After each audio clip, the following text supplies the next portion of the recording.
नमस्कार, मी विशाल पाटील। हिंदू हृदय सम्राट बाळासाहेब ठाकरे यांनी महाराष्ट्रामध्ये मराठी भाषेचा आणि संस्कृतीचा जो ठसा उमटवला तो आजही महाराष्ट्राच्या राजकारणामध्ये आणि जनतेच्या मनात जिवंत आहे। महाराष्ट्रामध्ये राहायचं आहे तर मराठी ही आलीच पाहिजे हा त्यांचा नारा केवळ भाषेचा नव्हे तर मराठी अस्मितेचा एक शक्तिशाली संदेश होता। मुंबईसारख्या बहुभाषिक शहरामध्ये मराठी माणसाला आपली ओळख टिकवून ठेवण्यासाठी बाळासाहेबांनी मराठी भाषेला आधार दिला आणि तिचं महत्त्व देखील पटवून दिलं। पण आता पुन्हा एकदा मराठी भाषेसाठी ठाकरेंनी एल्गार पुकारलाय। उद्धव ठाकरे आणि राज ठाकरे हे मराठी भाषेच्या संरक्षणासाठी एकत्र येताना दिसतात। शनिवारी वरळी डोममध्ये ठाकरे बंधूंचा विजयी मेळावा साजरा होणार आहे। राजकीय भेदांपेक्षा वर उठून मराठी भाषेच्या प्रश्नावर ठाकरे बंधू एकत्र येणं म्हणजे बाळासाहेबांच्या भाषिक अस्मितेला नवीन जीवनदान देण्याचा प्रयत्न आहे। ठाकरे बंधूंनी मराठी भाषेच्या हक्कासाठी आणि स्थानिक मराठी माणसाच्या ओळखीच्या रक्षणासाठी पुन्हा एकदा ठाम भूमिका घेतली आहे, जी बाळासाहेबांच्या विचारसरणीचा साक्षीदार आहे। आणि त्यामुळे या निवडणुकांमध्ये मराठी भाषेचा मुद्दा केवळ राजकीय नव्हे तर सांस्कृतिक आणि सामाजिक लढ्याचा देखील भाग ठरणार आहे। मात्र ज्या त्रिभाषा सूत्रीला राज ठाकरेंनी विरोध केला आणि त्यानंतर सरकारने त्या संदर्भातला GR मागे घेतला, त्यामुळे आता हे प्रकरण मावळलं असल्याचं वाटलं होतं। पण मराठी भाषेच्या मुद्द्यावरून एका उद्योजकाने राज ठाकरेंना थेटपणे आव्हान दिलंय, त्यामुळे मराठी विरुद्ध अमराठीच्या वादाला तोंड फुटलेलं आहे। आणि याच महत्त्वाच्या मुद्द्यावरती आज आपण चर्चा करणार आहोत न्यूज प्लॅनेटमध्ये।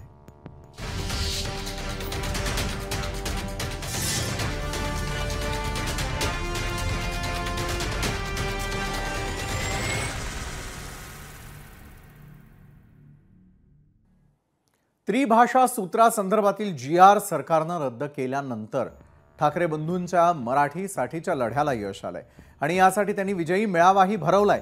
मात्र प्रसिद्ध उद्योजक सुशील केडिया यांनी मराठीच्या मुद्द्यावरून थेट राज ठाकरेंनाच डिवचलंय आणि त्यामुळे मराठी विरुद्ध अमराठी या वादाला नवीन वळण मिळण्याची शक्यता आहे।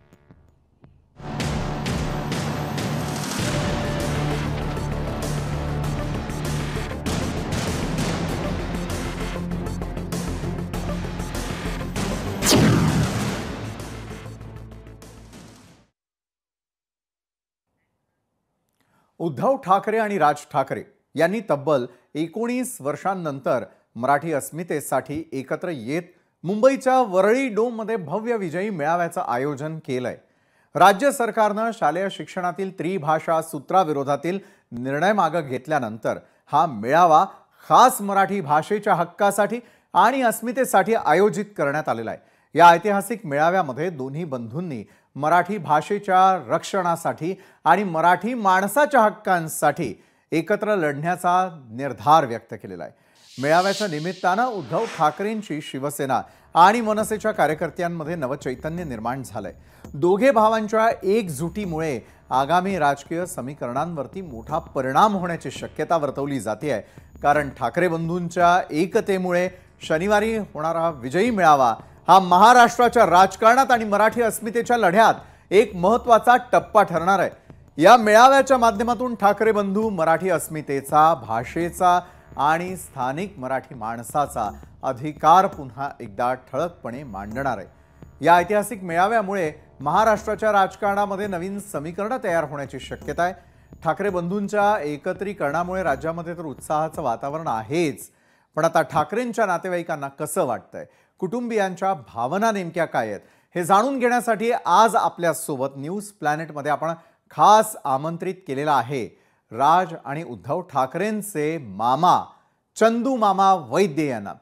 चंदू मामा वैद्य, स्वागत आपलं लोकशाही मराठीच्या या प्लॅटफॉर्मवर। मला आपल्याला एक विचारायचं आहे की गेल्या 19 वर्षांपासून ज्या ऐतिहासिक क्षणाची महाराष्ट्रातला प्रत्येक मराठी माणूस वाट पाहत होता, तीच भावना आज चंदू मामा वैद्य यांची देखील आहे का? कुटुंबातल्या या दोन व्यक्तींकडून तुमच्या असलेल्या अपेक्षा काय? चंदू मामा।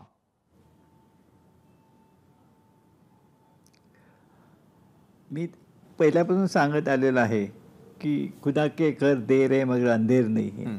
आणि लेट बेटर दॅन नेवर याप्रमाणे आज आपल्याला एवढ्या वर्षाच्या माझ्या प्रयत्नाला आणि आपल्या मराठी माणसाच्या आणि महाराष्ट्राच्या जनतेच्या जे मनात आहे तो प्रसंग आणि ती घटना उद्या सकाळी आपल्याला या दोघे बंधूंना एकाच मंचावर बघण्यासाठी तुम्ही एवढे उत्सुक आहात तेवढं मी सुद्धा उत्सुक आहे. बरोबर आहे. बरं, तुम्ही तो देखील काळ अनुभवलेला आहे चंदूमामा, ज्यावेळेला हिंदू हृदय सम्राट बाळासाहेब ठाकरे यांनी मराठीचा लढा उभा केला. मराठी माणसाला योग्य जागा मिळावी, मराठी माणसाला योग्य तो मान मिळावा, यासाठी सुरू झालेलं ठाकरे पर्व आज 19 वर्षांनी पुन्हा एकदा ठाकरे पर्वाच्या माध्यमातून महाराष्ट्रासाठी काय घेऊन येणार असं आपल्याला वाटतं? तो काळ आणि आता मराठीचा काळ मला तुमच्याकडून जाणून घ्यायचा आहे. स्वर्गीय बाळासाहेब ठाकरे यांनी जेव्हा मराठी माणसासाठी लढा 1966 उभा केला शिवसेनेच्या माध्यमातून, आणि तो काळ पण असाच होता की मराठी माणसावर नोकऱ्यांच्या बाबतीत काही इतर ठिकाणी खूप अन्याय होत होता. आणि परप्रांतीयांची भयंकर इथे भरती होत होती. ह्या सगळ्या गोष्टीकोनातून जो लढा होता, त्याला जो जोश होता, तोच मला असं वाटतं आजसुद्धा उद्धव आणि राज ठाकरे एकत्र येणार हे नुसत्या कल्पनेने आणि बातम्यांनी सुद्धा मराठी आणि महाराष्ट्राच्या जनतेला एक प्रकारचा उत्साह आणि चैतन्य निर्माण झालं आहे. कारण आपण पाहता गेले 2-3 महिन्यामध्ये जे मराठी माणसावर अन्याय होतोय, ज्या एक मारामाऱ्या किंवा इतर गोष्टी होत आहेत, हे सगळं बघितल्यावर त्यावेळेस साहेबांनी सांगितलं होतं मार्मिकमधनं की वाचा आणि उठा, तसं आता आपल्याला बघा आणि उठा अशा म्हणण्याची वेळ आलेली आहे. बरोबर आहे. आणि तो वेळ येऊन ठेपलेला आहे की ज्या क्षणाची वाट अवघा महाराष्ट्र पाहतोय, या विजयी मेळाव्याला अवघे काही तास शिल्लक राहिलेले आहेत. तुमच्या मनामध्ये या क्षणी काय सुरू आहे? दोन्ही बंधू ज्यावेळेला एकमेकांना भेटतील, दोन्ही बंधू ज्यावेळेला एकाच व्यासपीठावरती येतील, तिथून मराठी अस्मितेसाठी ते काय बोलतील असं आपल्याला वाटतं? नाही, ते काय बोलतील हे उद्या ते आपल्यासमोर मांडतीलच. पण मला एक उत्सुकता आहे की याची डोळा याची देही या दोघांना एकाच मंचावर बघून मला आणि मराठी माणसाला भयंकर आनंद आणि सुखदायक अशी घटना असेल.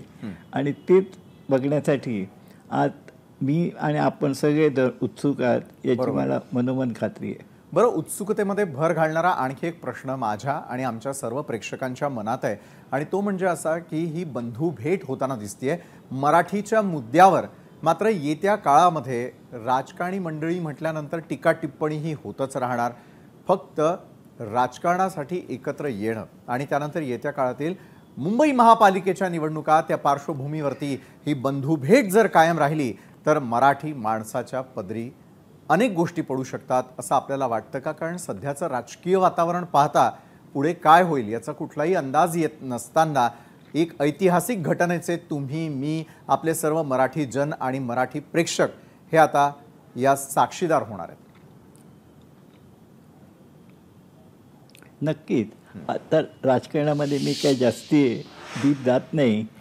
महानगरपालिकेच्या निवडणुकीला अजून वेळ आहे आणि हे दोघंही बंधू 2 पक्षाचे प्रमुख आहेत. त्यामुळे ते दोघंही कालांतराने विचारविनिमय करून योग्य तो निर्णय मराठी माणसाच्या आणि महाराष्ट्राच्या हिताचा असेल तो नक्कीच घेतील. आज दोघांनी एक एक पावलं पुढे टाकली आहेत. काही दिवसांनी एक एक हात पुढे करून टाळी वाजण्याची शक्यता किंवा इच्छा माझ्या मनात आणि आपल्या सर्वांच्या मनात असणार याबद्दल मी दुमत असण्याचं कारण नाही. बरोबर आहे. एकमेकांना टाळी द्यावी असं निश्चितच वाटणं हे साहजिक आहे.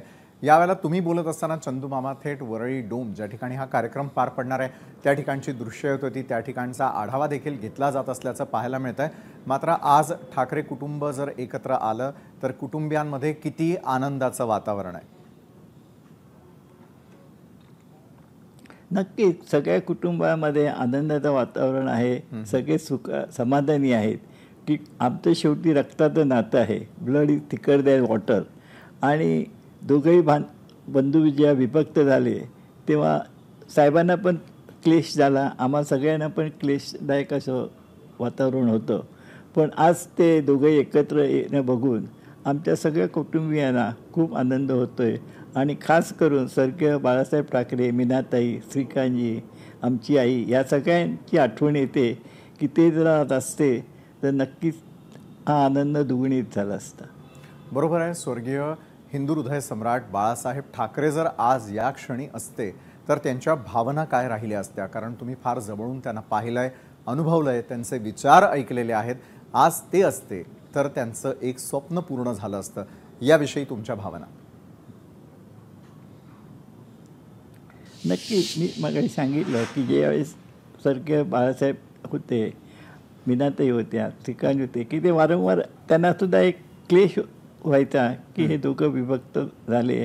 हे कठीण काळ आहे. साहेबांच्या बॉडी लँग्वेजनं पण असं वाटायचं की ते या गोष्टीला खूप सहनशीलतेने बघतायत. आणि आज ते दोघे एकत्र आले हे बघून त्यांना निश्चितच समाधान झालं असतं आणि त्यांच्या पण आनंदित असा चेहरा आपल्याला दिसला असता. बरोबर आहे. चंदू मामा, जाता जाता एक महत्त्वाचा प्रश्न आपल्याला विचारायचा आहे की दोन्ही ठाकरे बंधूंची तोफ उद्या धडाडताना दिसून येईल. दोन वाघ या मराठीसाठी एकत्र आल्याचं बोललं जात आहे. मात्र या संपूर्ण विजयी मेळाव्याला हजेरी लावण्यासाठी मराठी जनांना तुम्ही काय आवाहन करणार आहात? नाही, मी आव्हान करणारा कोण नाही. सगळ्या मराठी माणसाच्या आणि महाराष्ट्राच्या जनतेची जी भावना आहे ती माझी आहे.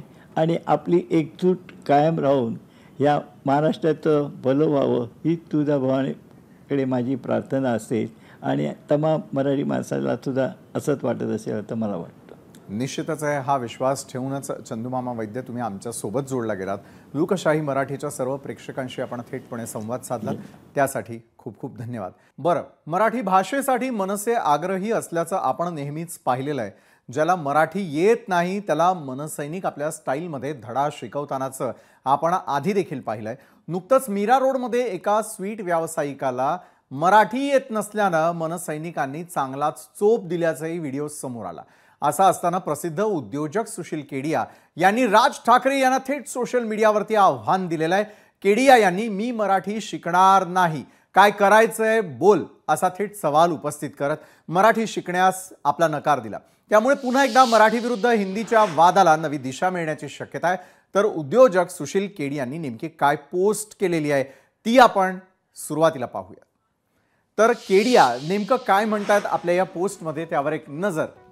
राज ठाकरे, लक्षात घ्या की मी मुंबईमध्ये 30 वर्षांपासून राहत असून मला मराठी नीट येत नाही आणि तुमच्या वाईट वागणुकीमुळे मी असा निश्चय केलेला आहे की जोपर्यंत तुमच्यासारखे लोक मराठी भाषेचे कैवारी म्हणून वावरतायत तोपर्यंत मी मराठी शिकणार नाही, काय करायचंय बोल, असा थेट सवाल उपस्थित केलाय.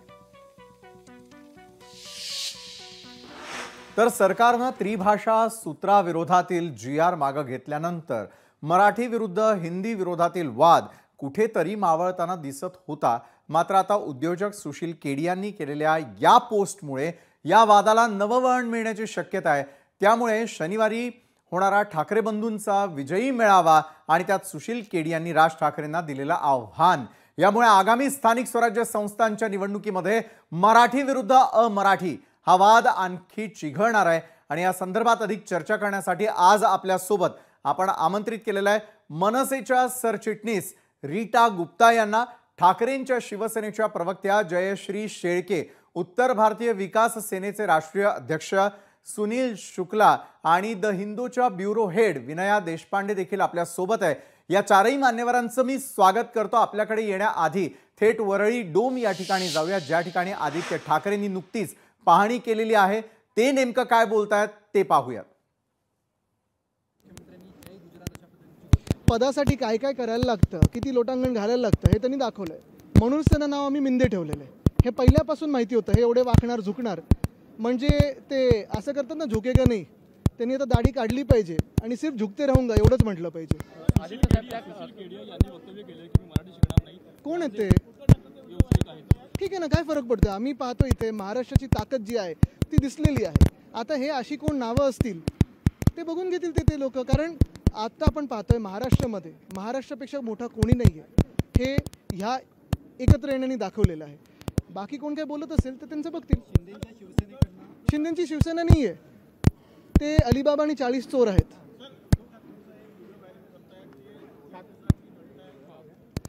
बरोबर आहे. तर एका बाजूला हा संपूर्ण आढावा घेतल्यानंतर त्या ठिकाणी अनेक आज दिवसभरात घडलेल्या विषयांवरती आदित्य ठाकरे बोलत होते, ज्याचं थेट प्रक्षेपण आपण पाहिलं.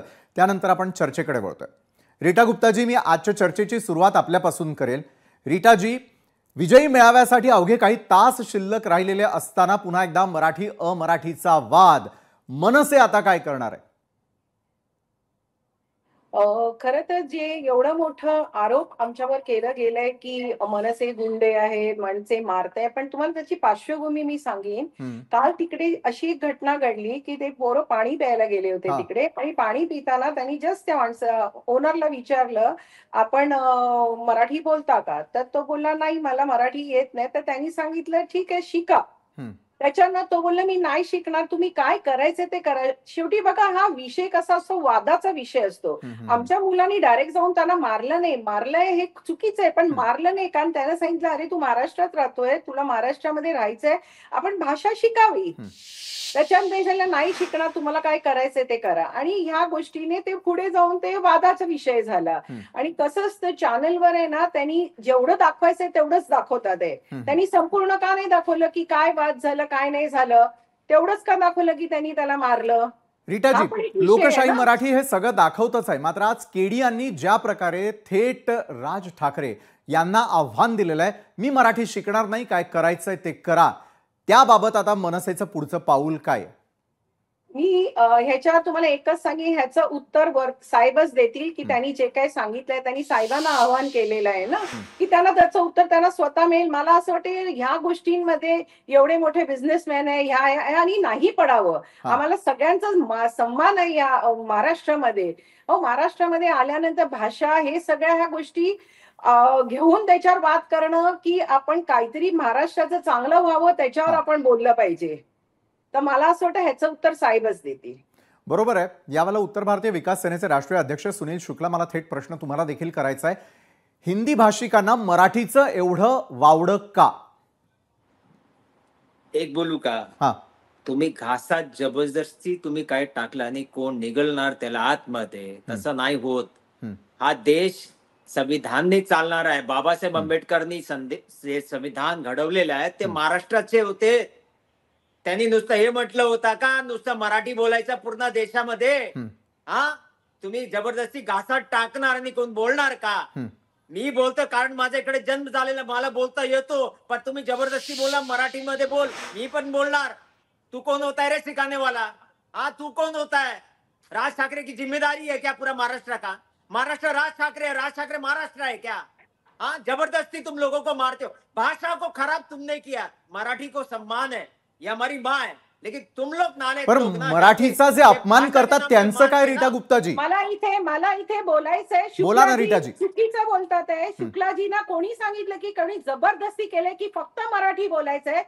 आमच्या लोकांचं काय म्हणणं आहे? लोकांच्या दुकानात जाऊन तुम्ही लोक मारहाण करतायत. थांबा ना, दुकानात फक्त तोंड जाऊन चालवू नका. मारहाण करतायत. गप्पा बसा जरा, बोलू नका. मी बोलते आता. आम्ही कोणालाही जबरदस्ती नाही केली की तुम्ही फक्त मराठी बोलायचं. आम्ही सांगितलं महाराष्ट्रात राहायचंय तर मराठी आलं पाहिजे. आमचं म्हणणं एवढंच आहे. मी स्वतः उत्तर भारतीय आहे. आम्हाला कोणी काही बंधन नाही घातलं. आमचा जन्म या महाराष्ट्रामध्ये झालाय. आम्ही इथे राहतो. आमच्या कुटुंब सगळं मराठी बोलतो घरी. आम्ही कोणालाही जबरदस्ती करत नाहीये. विषय एवढाच आहे की महाराष्ट्रात राहून मराठी ही भाषा थोडी आली पाहिजे. का आली पाहिजे? कारण आपण ह्या महाराष्ट्राच्या मातीत राहतोय. कोणी जबरदस्ती करत नाही, पण समोरून कोणी उत्तर उलट दिलं तर कोण कसं ऐकून घेईल ते? आर्थिक राजधानी आहे महाराष्ट्र, नुसतं नव्हे पूर्ण देशाचा आहे. पूर्ण देशाचा आहे. खूप चालतं. एअरपोर्टवर उतरताना फॉरेनर्सला तुम्ही विचारता का त्यांना मराठी बोलता येतो का? ते परदेशी आहेत. तुम्ही महाराष्ट्रामध्ये राहता सुनील शुक्ला. एअरपोर्ट करू शकत नाही. तुम्ही कंपल्सरी करू शकत नाही. आर्थिक कोणी राजधानी कंपल्सरी आहे. केलेलं सगळी नाहीये. आमचं लोकांचं एवढंच म्हणणं आहे की नुसतं महाराष्ट्रात महाराष्ट्राचं फक्त नव्हे, मराठी भाषा पूर्ण आली पाहिजे. देशाचं आर्थिक राजधानी आहे. राजसाहेब का ट्युशन टीचर आहे का? लोकांना तुम्ही जाऊन गप्पा बसा, विचारतात साहेबांच्या मराठीमध्ये मुलाची बोल, कोणाची मराठीमध्ये. लायकी नाहीये. ट्युशन काय टीचर बोलताय आहे. तुम्ही अरे सर्वांबद्दल? राजनीती सोडा, ट्युशन क्लासेस चालू करा. क्लासेस चालू करा. हो, तुम्ही शिकू नका आम्हाला काय करायचंय. इकडे तुम्ही शिकू नका भ्रष्टाचार आम्हाला काय चालू आहे. करायचंय. आम्हाला माहिती आहे आम्हाला काय करायचंय. वेदांता तुमचं तोंड दिलं पण जीभ तळाला लावून बघत बसायचं. राजसाहेब ठाकरेंनी काय बोलला का याच्यामध्ये? 1 लाख नोकरी गेली महाराष्ट्राची. काही 2008 गेलेली नाहीये. चे 15 महाराष्ट्रात सगळ्यांना कोटीचा सगळं मिळालेलं आहे. GST चं नुकसान झालेलं आहे. नुसतं उगाच वसुली आपलं करायचं काहीतरी काम माहिती नाही, करायचं. काय नाही, काही बोलायचं. टोल कलेक्ट करायचा. हो, मग टोल वसुली बंद करायचं झाले. काम किती करायचं. टोल बंद अरे झाले ट्युशन- तुम्हाला माहितीये का? ट्युशन टीचर तुम्हाला माहितीये का किती टीचर टोल म्हणा बंद तुम्ही. झाले? उगाच बोलू नका. जबरदस्ती तुम्ही- सुनीलजी, आपण पुन्हा एकदा जबरदस्ती मराठी बोलायला अमराठी या नको वादावरती बोलायला. येऊयात. विषय मला एक माहिती विचारायचंय, आहे, रीटा बोलू गुप्ताजी, सरकार एका बाजूला हिंदी सक्ती करतं, मग मराठीच्या सक्ती विरोधामध्ये उत्तर भारतीय का? काय म्हणताय? सरकार एका बाजूला हिंदी सक्तीचा निर्णय घेतं, त्यापासून सुरू झालेला हा खरं तर वाद होता. अहो, मात्र मला उत्तर हेच भारतीयांना सांगायचंय, मराठी सक्ती नको, महाराष्ट्रामध्ये हिंदी तुम्ही- सक्ती चालणार, हे महाराष्ट्रात कसं नाही चालेल? ना, तेच सांगते. पहिली ते तिसरी किंवा पहिली ते पाचवी तुम्ही का सक्ती करता? एवढे विषय आहे, एवढे भाषा आहे, ते त्यांना शिकताना मुलांना त्रास होत आहे. हिंदी तुम्ही करा ना, पाचवी नंतर करा. आणि आता दिल्लीमध्ये जाऊन आम्ही सांगतो का मराठी घ्या? दिल्लीमध्ये जाऊन सांगतो का मी काय गप्पा बसा? त्यांच्या वडिलांकडे जा, तिकडे जाऊन बोला. तुमच्या पोरांना हिंदी कंपल्सरी करू नका. कसं आहे माहितीये, लोकांना यांना का कळत मारताय नाही, तुम्ही? आपण महाराष्ट्राच्या बाहेर जाऊन लोकांना का कोणाला मारताय जबरदस्ती तुम्ही? करतो? आज तुम्ही पाचता का त्याला? जेवण तुम्ही देता का तुम्हाला त्यांना? आणि कोणाला हा? काही देताय तुम्ही? विषय बदलू नका. वसुली तुम्ही करायचं, शांत बसा. काम नुसतं करायचं. महाराष्ट्राच्या हे पार्टी भूमीवरती गुंडा आलेल्या पार्टी आहे. प्रत्येकाला त्या गुंडा ठिकाणी पार्टी आहे. इथलीच बोलायला भूमी सांगा, जी आहे ती काही घास भरवत असते, याचा कुठेही विसर पडायला नको. इतरही मान्यवर आपल्या सोबत आहे, मी थेट त्यांच्याकडे जाईल. यावेळेला द हिंदूच्या ब्युरो हेड विनया देशपांडे, मी आपल्याकडे येईल. विनयाजी, मराठी असू दे, हिंदी असू दे किंवा इतर भाषा असू दे, मात्र महाराष्ट्रामध्ये ज्या वेळेला मराठीला विरोध केला जाईल त्यावेळेला खटाक होताना दिसतंय. आणि आता तर इतकं वातावरण सेन्सिटिव्ह आहे की मराठी अमराठीचा वाद एका वेगळ्या लेवलला जाऊन पोहोचलेला आहे. येत्या काळातल्या निवडणुका आहेत, उद्या होणारा विजयी मेळावा आहे. विनयाजी, महाराष्ट्रातल्या या वादाकडे एक पत्रकार म्हणून तुम्ही कसं पाहताय? विशाल, मला वाटतं की हा वाद गेल्या काही दिवसात जो चिघळत चाललेला आहे त्याला बरीच कारणं आहेत. हो. एकतर त्रिभाषा सूत्री संदर्भातलं राज्य शासनाचं धोरण असू देत, त्याबद्दल व्यक्त झालेला संताप असू देत, किंवा महाराष्ट्रात गेल्या वर्षीही अशा अनेक घटना घडल्या. आपण जेव्हा आठवू की बँक मॅनेजर्सची मारहाण झाली होती, बऱ्याच ठिकाणी अशा घटना घडल्या जिथे लोकांनी मराठीत बोलायला नकार दिला होता आणि त्यामुळे इथली जी मराठी लोक आहेत त्यांना असं वाटलं की त्यांच्या स्वतःच्या भावनांचा किंवा त्यांच्या स्वतःच्या कल्चरचा इथे आदर ठेवला जात नाही. आणि त्याच्यातून या घटना आपण गेल्या वर्षीपासूनही पुन्हा पुन्हा झालेल्या बघतो. एकंदरीत आता अशी परिस्थिती आहे की त्रिभाषा सूत्रीला विरोध असल्या कारणाने त्यामुळे प्रचंड जनक्षोभ आपण बघतोच आहोत गेल्या काही दिवसात. त्यात राज्य शासनाने जो निर्णय घेतला त्याच्यानंतरही लोकांच्या मनात पूर्णपणे शंकांचं निरसन झालेलं नाहीये. लोकांना वाटतंय की ही त्रिभाषा सूत्री आणण्याचा म्हणजे हिंदी रेटण्याचा प्रयत्न केला जातोय. आणि जेव्हा अशा प्रकारच्या घटना होतात तेव्हा त्याचं रौद्ररूप होणं आणि त्यासाठी स्वतःची राजकीय भाकरी भाजता येणं, अशा प्रकारचं एकंदरीत वातावरण आपण बघतोय. ह्या सगळ्याच्या मुळाशी लोकांच्या मनातही अशी भावना वेळोवेळी बघायला मिळाली आहे की जिथे आपण राहतो त्या प्रदेशाचा, त्या प्रांताचं जे कल्चर आहे, तिथली लोक आहेत, तिथली संस्कृती आहे, त्याबद्दलचा आदर आणि त्याबद्दलचा सन्मान हा राखला गेला पाहिजे. अशा प्रकारची ही जनभावना आणि त्याचं रौद्ररूप आणि त्याचं राजकीय रूप अशा प्रकारे आपण बघतोय. हिंसेला कधीही कुणाचाही कुठल्याही प्रकारे समर्थन नाही, काही समर्थन नाही, ते तर झालंच नाही पाहिजे. पण अशा प्रकारे एका पोझिशनवर का समाज येऊन पोचलाय की जिथे दोन समाजांमध्ये, जे समाज वर्षानुवर्ष एकत्र राहिलेले आहेत, जे समाज वर्ष एकत्र काम करतायत, ज्यांच्यामुळे मुंबईची मुंबई झालेली आहे, अशा समाजांमध्ये तेढ का वाढतेय, लोकांमध्ये अशी का भावना निर्माण होते, या संदर्भातलं खोलवर विचार होणं गरजेचं आहे असं मला वाटतं. बरोबर आहे. भारत हा असा देश आहे ज्या ठिकाणी सर्व धर्मीय आपण एकत्रपणे राहतो. मात्र ज्या वेळेला पुन्हा एकदा प्रांत आणि प्रांतवाद समोर येताना दिसतो, आता तोच भाग हा भाषावादापर्यंत येऊन ठेपल्याचं पाहायला मिळतं. चर्चेचा पुढचा टप्पा गाठण्याआधी सुरुवातीला आपण जाणून घेणार आहोत की सध्या राज्यामध्ये सुरू असलेल्या मराठी अमराठीच्या वादावरती राज्याचे मुख्यमंत्री देवेंद्र फडणवीस नेमकं काय म्हणतात, सरकारची भूमिका वठवताना ते काय सांगतात ते आधी पाहूया. आपण महाराष्ट्रात राहिल्यानंतर मराठी शिकावी असा आग्रह करू शकतो, पण दुराग्रह करू शकत नाही. मी उद्या तमिळनाडूमध्ये गेल्यानंतर कोणीही मला हा दुराग्रह करू शकत नाही की मी तमिळ शिकली पाहिजे. मला आवडते तमिळ भाषा, चांगली भाषा आहे, पण मला दुराग्रह नाही करू शकत कोणी. मला जर मराठीत बोलायचं तर मी मराठीत बोलीन, पण मला जर तिथे कोणी दुराग्रह करेल तर ते योग्य असेल का? आपण एका देशात राहतो, भारतात राहतो आपण. हे काही आपले बाजूचे भाषा आणि बाजूचे देश पाकिस्तान नाही आहे, बाजूचे राज्य हे पाकिस्तान नाही आहेत. एवढी संकोचित मनोवृत्ती मराठी माणूस ठेवू शकत नाही. आणि मुख्यमंत्र्यांनी दिलेल्या याच प्रतिक्रियेसंदर्भात जाणून घेण्यासाठी उद्धव बाळासाहेब ठाकरेंच्या शिवसेनेच्या प्रवक्त्या जयश्री शेळके मी आपल्याकडे येतो.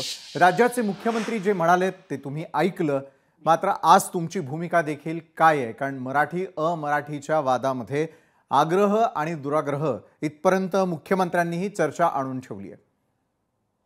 आदरणीय विशालजी, मला असं वाटतं की जे भारतीय जनता पक्षाला या राज्यामध्ये करायचं होतं ते पद्धतशीरपणे करण्याचा कार्यक्रम सध्या सुरू आहे. मराठी आणि अमराठी असा वाद निर्माण करण्याचा जो काही त्यांचा डाव होता त्याकडे वाटचाल या राज्याची ते सुरू करतायत. मुळात या भारतीय राज्यघटनेच्या कलम 29 नुसार प्रत्येक नागरिकाला त्याची भाषा जतन करण्याचा, त्याच्या भाषेचं संवर्धन करण्याचा, लिपीचं संवर्धन करण्याचा हा अधिकार या संविधानाने दिलेला आहे. असं असताना अशा प्रकारे वाद निर्माण करून जाणीवपूर्वक राज्य धगधगत ठेवण्याचा डाव हा भारतीय जनता पक्षाचा आहे. एक लक्षात घ्या की सुरुवात कुठून झाली. सक्तीची हिंदी ही पहिल्या वर्गापासून असू नये एवढं साधी एक मागणी ही सगळ्या जनतेची होती, राज्यातील जनतेची होती, शिवसेनेची होती. आणि असं असताना त्या ठिकाणी त्याला वेगळं स्वरूप देण्याचं काम हे भारतीय जनता पक्षाचीच लोक जाणीवपूर्वक करतायत असं मला वाटतं. मुळात भारताची रचनाच ही भाषावार प्रांत रचना नुसार या देशामध्ये राज्यांची निर्मिती झालेली आहे. मुळात भाषावार प्रांतरचना ही का निर्माण करण्यात आली तर त्यामध्ये प्रशासकीय सोय सुद्धा त्यामागे होती. त्याचबरोबर लोकांना शासनाचं जे कामकाज आहे ते लोकांच्याच भाषेतून समजलं पाहिजे ही सुद्धा त्यामागे होती. आणि असं असताना आज त्या ठिकाणी अशा प्रकारे भाषावार प्रांतरचना झालेली असताना राज्य पुनर्रचना आयोग जो नेमण्यात आला,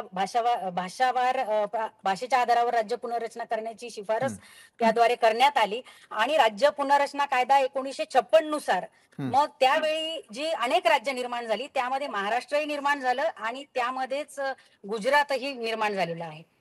असं असताना जाणीवपूर्वक आज का पहिल्या वर्गापासून हिंदी सक्तीची करायची या केवळ मुद्द्याला विरोध होत असताना जाणीवपूर्वक या राज्यामध्ये मराठी आणि अमराठी वाद निर्माण करण्याचं काम कोण करते तर ते भारतीय जनता पक्षच जाणीवपूर्वक करते. आज आधी मनसेच्या सुद्धा प्रवक्ते या ठिकाणी बोलल्या की जे काही घटना घडली त्याची कुठलीही पार्श्वभूमी समजून न घेता त्यामागे जाणीवपूर्वक एक वेगळं चित्र निर्माण करण्याचं काम या राज्यामध्ये सुरू आहे, जे अत्यंत चुकीचं आहे. आणि दुर्दैवाने माननीय मुख्यमंत्री सुद्धा त्यामध्ये तेल ओतण्याचं काम करतात. बरं, हे झालं मुख्यमंत्र्यांसंदर्भात. मात्र केडियान सारखा एक व्यक्ती महाराष्ट्रात येतो काय, एक मोठा बिझनेसमन बनतो काय, व्यवसायामध्ये इतकं पारंगत असताना अशा प्रकारे राजकीय चिथावणीखोर वक्तव्य करतो, त्यांच्यासोबत काय करायला हवं जयश्रीजी? हॅलो, बोला ना जयश्रीजी. मला असं वाटतं की या महाराष्ट्राने त्याने सगळ्यांसाठीच एक चांगली भूमिका ठेवलेली आहे. महाराष्ट्रातील जनता असेल किंवा महाराष्ट्राचं एक एकूणच सगळं आपण पाहिलं संस्कृती आणि परंपरा, तर महाराष्ट्राची संस्कृती आणि परंपरा ही कायम महाराष्ट्राने सगळ्यांनाच जवळ घेतलंय, सगळ्यांनाच कवेत घेतलेला आहे. या राज्यामध्ये जेवढे परप्रांतीय राहतात तेवढे मला नाही वाटत की इतर कुठल्याही राज्यामध्ये राहत असतील. असं असताना केडियाजी सुद्धा जी भूमिका मांडतायत ती अत्यंत चुकीची आहे. जर तुम्ही 30-30 वर्ष या ठिकाणी या राज्यात राहता, मुंबईत राहता, इथल्या लोकांच्या जीवावर तुम्ही पैसा कमवता, तुमचं पोटापाण्याचा धंदा हा त्या ठिकाणी महाराष्ट्राच्या जीवावर चालतो, मराठी लोकांच्या जीवावर चालतो. असं असतानाही तुम्ही जर मुजोरपणे अशा पद्धतीची भाषा बोलणार असाल तर ते अत्यंत चुकीचं आहे आणि खेदजनक आहे. जर त्यांना असं वाटत असेल की या राज्यामध्ये राहून मला मराठी बोलायची नाहीये, मराठीचा सन्मान करायचा नाहीये, मराठी लोकांबद्दल आदर सन्मान ठेवायचा नाहीये, तर त्यांना बाहेरचा रस्ता दाखवायला इथली जनता सक्षम आहे आणि त्यांनी कुशाल बाहेर जावं, ज्या ठिकाणावरून आले असतील तिथे जावं. मुळात महाराष्ट्राने, मराठी लोकांनी, महाराष्ट्रातील जनतेने कधीही कुठल्याही भाषेचा अवमान केलेला नाही. उलट महाराष्ट्र इतकं सौहार्द आणि महाराष्ट्र इतकं मोठं मन, मराठी माणसा इतकं मोठं मन मला नाही वाटत की इतर कोणाचं असेल. त्यामुळे त्याचा आदर सन्मान ठेवून इतर राज्यातील लोकांनीही या राज्यामध्ये राहत असताना, या राज्यामध्ये येऊन आपला उदरनिर्वाह करत असताना राज्याबद्दल, मराठी माणसाबद्दल आणि मराठीबद्दल बरोबर आहे, मान हा राखलाच गेला पाहिजे, याच्याशी मी देखील सहमत आहे. रीटा गुप्ताजी, मी आपल्याकडे येईल. रीटाजी, ज्या प्रकारे महाराष्ट्रामध्ये गेल्या 1 ते 2 दिवसांपासून ठाण्यात असेल, त्यानंतर मीरा रोड परिसरात असेल किंवा इतर ठिकाणी मराठी भाषेविरोधातच त्या ठिकाणी अनेक जण आपली भूमिका घेत असल्याचं पाहायला मिळत आहे. मग तरी देखील अशा वेळेला मराठी सक्ती या विषयावरती मनसे ठाम आहे का? आणि जे ही सक्ती पाळणारच नाही, जसं मुख्यमंत्र्यांनी आवाहन केलेलं होतं, त्या आवाहनाकडे पाहून तुम्हाला काय वाटतं? दुसरीकडे सरकारची ही भूमिका कितपत तुम्हाला योग्य वाटताना दिसतेय? मनसे स्टाईल पुन्हा एकदा उत्तर दिलं जाणार का? रीटा गुप्ता. विशालजी, मी देवेंद्रजी काय बोलले आपले मुख्यमंत्री ते ऐकलं. त्यांनी काय सांगितलं की मी जर कुठच्या दुसऱ्या प्रांतात गेलो, समजा मद्रास असो, दिल्ली, कुठेही गेलो, तर मला त्या भाषा बोलण्याची गरज आहे. बरोबर आहे, तुम्ही 2 दिवसासाठी जाता, पण जो माणूस स्थायीने इथे मुंबईमध्ये जन्माला आलाय, मुंबईमध्ये व्यवसाय करतो, मुंबईमध्ये राहतो, या माती बरोबर जुळलाय, आमचं त्यांच्याबद्दल म्हणणं आहे. 2 दिवसासाठी आलेला किंवा 4 दिवसासाठी आलेला आम्ही कोणावर सक्ती करत नाहीये. आमची सक्ती काय आहे की ह्या महाराष्ट्रामध्ये, या मुंबईमध्ये आपण सगळे राहताय, तर आपल्याला इकडची भाषा पण थोडी आली पाहिजे. विशालजी, मी तुम्हाला खरंच कौतुक करून सांगते, काश्मीरला जेव्हा टुरिस्ट जातात ना, तिकडचा काश्मीरी पण मराठी शिकलाय का? ते म्हणतात आमच्याकडे आमचे टुरिस्ट येतात, त्यांना नाही लाज वाटत, या महाराष्ट्राच्या माणसांना लाज वाटते की मराठी बोलायला. हा आम्हाला केड्याविषयी तर बोलायचं नाही. ताई खरोखर बरोबर बोलली. ज्या मातीत तुम्हाला मोठं केलं, ज्या मातीने तुम्हाला हे सगळं व्यवसाय सगळं दिलं आणि तुम्ही हे करताय आणि तुम्हाला लाज वाटते, तर निघायचं इकडून आणि निघून जायचं. आणि देवेंद्रजींना पण मी हेच सांगेन, आम्ही कोणालाही सक्ती करत नाही. आमचं हेच म्हणणं आहे, ह्या मातीत जन्माला आलात, ह्या मातीत बिझनेस करता, या मातीत राहतात, तर आपल्याला ही भाषा यायला पाहिजे. आणि जे ते तुम्ही समीकरण दाखवताय, जे काय चाललंय ना, मगाच्या एक दुपारच्या न्यूज मध्ये मी बघितले, सगळे महिला रस्त्यावर उतरले आहेत मीरा भाईंदरला. तर ह्या मारवाडी किंवा गुजराती महिला, ह्या घरात असलेल्या महिला एवढे चांगल्या सगळ्या माझ्या भगिनी आहे, ह्या कधीच रस्त्यावर नाही उतरणार. हा काय जो राजकारण खेळला जातोय ना, हे तुम्हालाही माहितीये आणि मलाही माहितीये. मला या मंचावर हे सांगायचं नाहीये. आणि त्या महिलांना उतरून साहेबांच्या विरोधात, मराठीच्या विरोधात बोलायला लावतात. एवढे तरी का आम्ही मूर्ख आहोत का? मला कळत नाही कोण करताय. बरं, मग राज्यामध्ये जे घडतं आहे ते सरकार पुरस्कृत आहे का? दुसरीकडे आणखी एक महत्त्वपूर्ण आरोप करण्यात आलेला होता की उत्तर भारतीय जे रस्त्यावरती उतरले ते भाजप पुरस्कृत असल्याचा आरोप करत अनेकांनी भाजप सोडत थेट मनसेमध्ये प्रवेश केलेला आहे किंवा मनसेमध्ये त्यांनी जाणं पसंत केलेलं आहे. यामागचं नेमकं कारण काय? तर उत्तर भारतीय विकास सेनेचे राष्ट्रीय अध्यक्ष सुनील शुक्ला आपल्याबरोबर आहे. सुनीलजी, एका बाजूला राज्याचे मुख्यमंत्री हे आवाहन करू इच्छितात की आग्रह आणि दुराग्रह यातला फरक समजावून सांगताना दिसतात, मात्र स्थानिक असलेले नागरिक आणि 1-2 दिवसासाठी येणारे नागरिक यामध्ये फरक असतो. ज्यावेळेला 30 वर्ष केडिया याच भूमीमध्ये राहतात, स्वतःचं नाव कमावतात, एक मोठा व्यवसाय करताना दिसून येतात, त्या व्यक्तींना अशा प्रकारचं भाष्य करणं आपल्याला मान्य आहे? छुरी घेऊन कोणा हिंदूला तुम्ही बोललं जय श्रीराम म्हणा, तो पण म्हणणार नाही. ठीक आहे. आणि तुम्ही जबरदस्ती घासात तुम्ही टाकणार आणि लोक ते घेणार, तसं पण होणार नाही. बरं, हा एक नेगेटिव्ह थॉट आहेत की त्यांनी जे बोललेले आहे. पण मी एकच म्हणतो, राजसाहेब ठाकरे हे लोकांना जाऊन तिकडे मारहाण करतात त्यांचे लोक, आणि आम्ही मराठीमध्ये बोलावं ह्या भाषेचा अपमान राजसाहेब ठाकरे यांच्या पक्षाचे लोक करतायत. एक घीण भावना हे लोक आपल्या उत्तर भारतीय जे परप्रांतीय आहेत त्यांना असं वाटतं की हे जबरदस्ती आम्हाला मारण्याचं काम करायचं आहे म्हणून ते हे बोलतात. आम्ही याचा विरोध करतोय. राजसाहेब ठाकरे यांचं पक्ष ट्युशनचं काम ते चालू केलं पाहिजे, टीचरचं काम केलं पाहिजे. पक्ष काराबोत आहेत, ते लोकांना मारहाण करतायत, हिंदू लोकांना मारायचं काम करतायत. आणि जे राज्याचे मुख्यमंत्री आहे त्यांना हे डिसिजन अगोदर घेतलं पाहिजे की अशा जे लोकांना मारतायत, हिंदूंना मारतायत, यांच्या विरुद्ध कारवाई केल्या पाहिजे. यांच्यासोबत जाऊन ताजलँड हॉटेलमध्ये हे लंच वगैरे करतात, चहा वगैरे घेतात. म्हणजे परप्रांती जे हिंदी भाषी आहेत महाराष्ट्रामध्ये म्हणजे हे सेकंडरी सिटीजन झालं. बरं, पण सुनीलजी मला एक थेट प्रश्न आपल्याला विचारायचा आहे. मुंबईमध्ये असेल किंवा महाराष्ट्रामध्ये असेल, आम्ही हिंदी समजून घ्यायचं. उद्या मराठी माणूस जर उत्तर भारतात गेला आणि तो मराठीत बोलला, तिथले लोक समजूतदारपणा दाखवतील? अयोध्यामध्ये जावा तुम्ही, तिकडे फलक जे आहे ना, फलक 18 भाषामध्ये आहे. 18 भाषा. नाही, मी बोलण्याबद्दल बोलतोय सुनीलजी. 18 भाषामध्ये फलक आहे.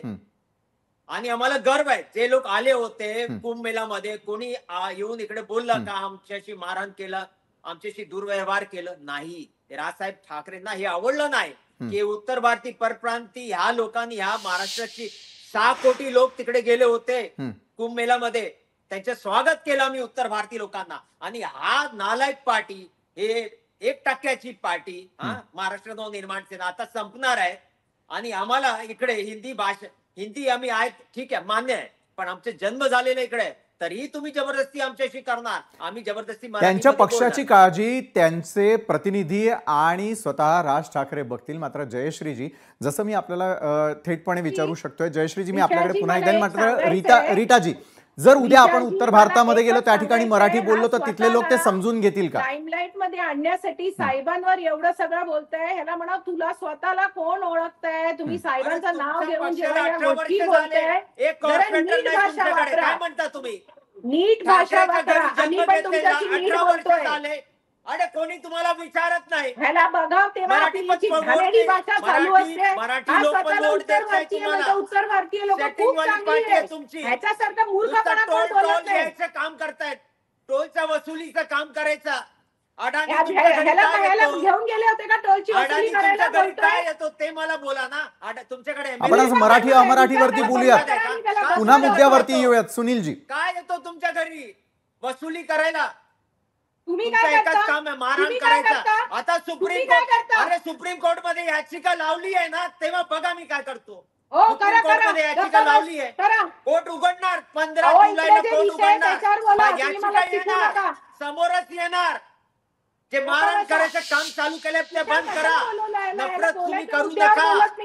सुनीलजी, आपण मूळ मुद्द्यावरती बोलूयात, नाही तर जयश्रीजी मी आपल्याकडे येईल.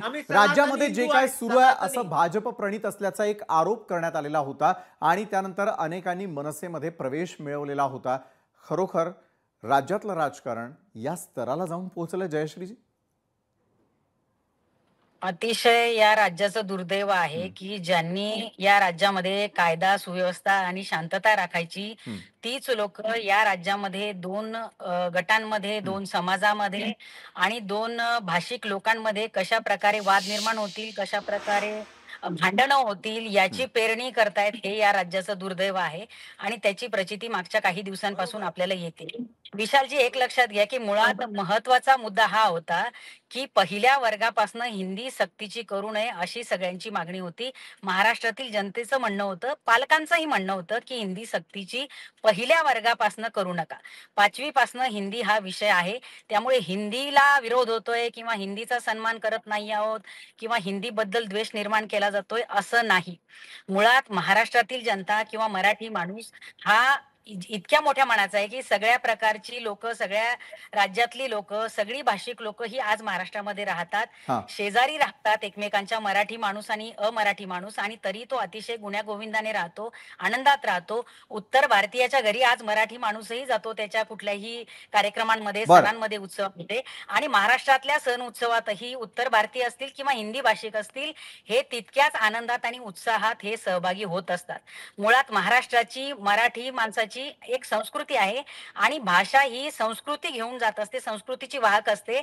आज जर पहिलीपासून हिंदी सक्तीची केली तर पहिलीपासून हिंदी सक्तीची केल्यानंतर केवळ भाषाच बदलणार नाहीये, भाषेवर अतिक्रमण होणार नाहीये, तर ते अतिक्रमण हे संस्कृतीवरचं अतिक्रमण आहे. आणि म्हणून मराठी भाषिक लोक, मराठीचे अभ्यासक आणि अनेक लोकांना असं वाटत होतं की हिंदी भाषा पहिल्या वर्गापासून सक्तीची करू नये. आज राज्य शासनाला त्या सगळ्या रेट्यामुळे, मराठी माणसाच्या रेट्यामुळे राज्य शासनाने आणलेले हिंदी सक्तीचे दोन्हीही GR रद्द करावे लागले आणि त्या रेट्या पुढे झुकावं लागलं. हे एकीकडे होत असताना जाणीवपूर्वक आपल्याला त्यामध्ये अपयश आलं किंवा आपल्याला नामुष्की सहन करावी लागली, या कदाचित अहंकारापोटी आणि जळफळाटापोटी नक्कीच जयश्रीजी राज्याचं वातावरण बिघडवणं हे अतिशय चुकीचं आहे. निश्चितच राज्यातील कुठल्याही प्रकारचं वातावरण बिघडू नये ही जेवढी राजकीय पक्षांची जबाबदारी आहे तेवढीच एक जबाबदार पत्रकार म्हणून आमची देखील आहे आणि सर्वसामान्य जनतेची देखील आहे. या चर्चासत्रामध्ये आमच्या सोबत जोडला गेला त्यासाठी धन्यवाद रीटा गुप्ताजी, जयश्री शेळकेजी, सुनील शुक्लाजी आणि विनया देशपांडेजी. खूप खूप धन्यवाद, तुम्ही या चर्चासत्रात जोडले गेलात. मात्र सुशील केडिया सारख्या या नतद्रष्ट माणसाला ज्या वेळेला आम्ही संपर्क करण्याचा प्रयत्न केला त्यावेळेला कॉल उचलण्यात आला. कॉल उचलल्यानंतर ज्या वेळेला लोकशाही मराठीमधून आम्ही बोलतोय हे मराठी ऐकल्यानंतरच या व्यक्तीनं फोन कट केला आणि ठेवून दिला. मात्र मराठी पत्रकारांच्या प्रश्नांना जर उत्तर द्यायची नसतील तर तुम्ही महाराष्ट्रात का राहता हा प्रश्न सर्व मराठी पत्रकारांच्या माध्यमातून मी सुशील केडिया यांना देखील करतोय.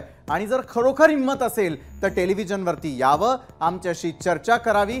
तुमच्या सगळ्या प्रश्नांची उत्तर देण्यासाठी पत्रकारही तयार आहेत आणि आम्ही विचारलेल्या प्रश्नांची उत्तर देण्यासाठीची हिंमत सुशील केडियांनी दाखवावी हे आव्हान आम्ही आज टेलिव्हिजनच्या माध्यमातून करतो. आजच्या न्यूज प्लॅनेटमध्ये वेळ झाली इथंच थांबण्याची. मात्र ताज्या घडामोडींसाठी पाहायला विसरू नका लोकशाही मराठी.